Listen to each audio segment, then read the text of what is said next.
I'm Chef Gabby. I'm so excited to share with you some of the tricks that I have learned over the years working at restaurants as a caterer and as a culinary instructor in Venezuela, Los Angeles, and San Francisco. When I share a recipe with you, you don't have to run to the store to grab the exact ingredients that I'm using. My recipes are easy, flexible, and adaptable to your lifestyle and ingredients that you have at home.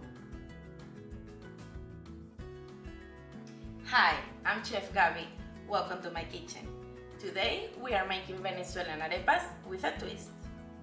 An arepa is a round flat cornmeal cake made out of 3 simple ingredients: fine pre-cooked cornmeal, salt, and water. An arepa can be filled with a variety of ingredients. And today we are making a carrot zucchini cheesy arepa and a beet arepa. Adding cheese and vegetables to your meal is a great way to add flavor and important nutrients, including calcium protein from the cheese and fiber from the vegetable. Let's start cooking! Zucchini carrot cheesy arepa ingredients: fine pre-cooked cornmeal, cheese, garlic powder, salt, water, zucchini, and carrots.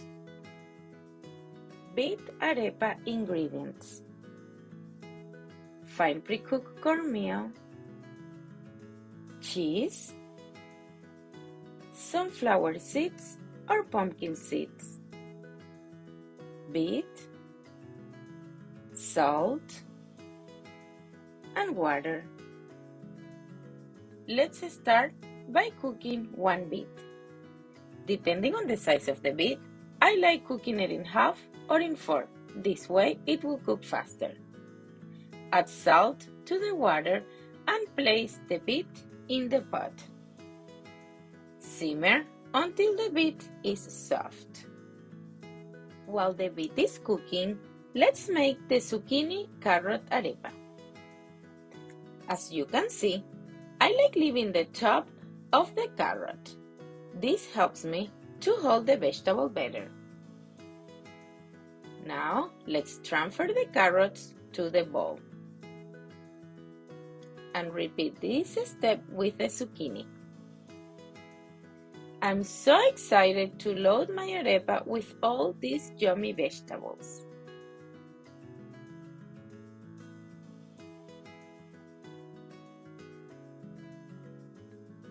Add the zucchini to the bowl, salt, garlic powder, the pre-cooked cornmeal, and mix around.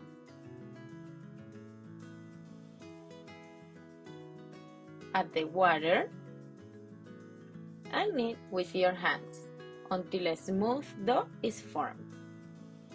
I am going to need a little bit more of water. Add the cheese.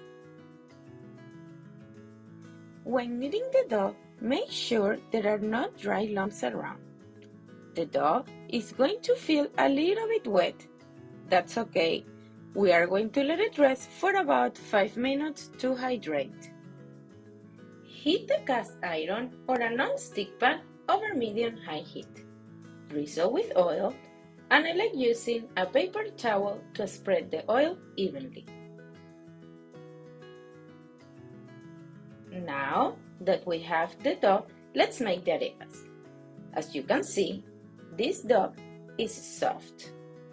In the palm of our hands, we are going to roll a small amount of the dough into a bowl. Then, we are going to flatten the dough to form a disc. You can choose the size as you like. I usually make mini arepas for my kids and a bigger size for the adults. Add the arepas to the pan and cook for about 4 to 5 minutes each side until you get a nice golden brown color. The mini arepas are great for snacks or appetizers. When making arepas, if your dough is too hard, add more water and knead.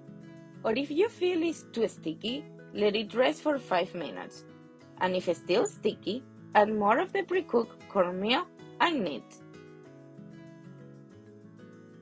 I like making a big batch of arepas and freezing the leftovers. When I need something quick, I just take it out of the freezer and bake it for around 10 to 15 minutes. Let's check on the beet. The best way to check if the beet is done is by inserting a knife in the middle of the beet. If the knife comes out easily, it is done. Let's drain the beet and rinse with cold water. This way it's going to be easier to handle. Grab a paper towel and remove the skin of the beet. Doing this step while the beet is warm, the skin is going to remove easily. Now that our beets are cooked, drained and peeled, we're going to transfer them to the blender. We're going to add a splash of water. We're going to get around 1.5 to 2 cups of beet puree. For this recipe, we just need around half of a cup of the puree. With the rest, you can add it to any preparations. If you add a little bit to the cauliflower creamy sauce, you're gonna get a really nice pink sauce. You could also freeze it in a small packet and then add it to your smoothies later. Let's continue.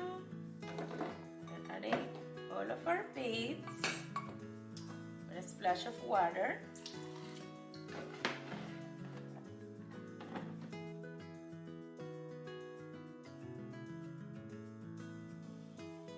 Let's transfer the puree to a jar. And then I like adding a splash of water to grab all of the puree from the blender. So now we got our beet puree. Let's make the beet arepas.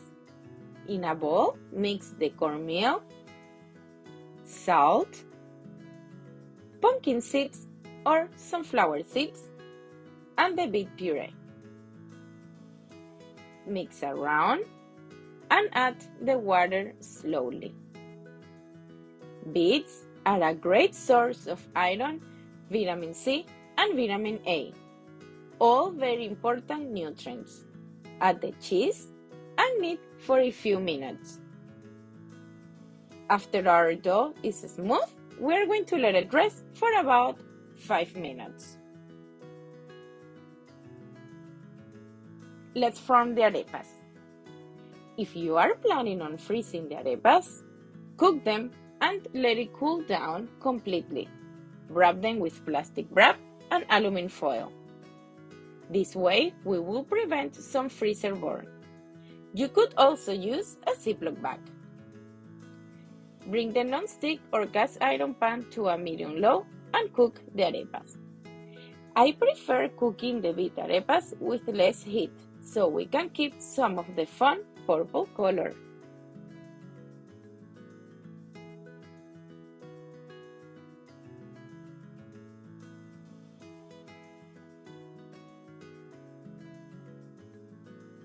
The arepas are ready. They are soft and fluffy on the inside and crispy on the outside. I fill it with some avocado.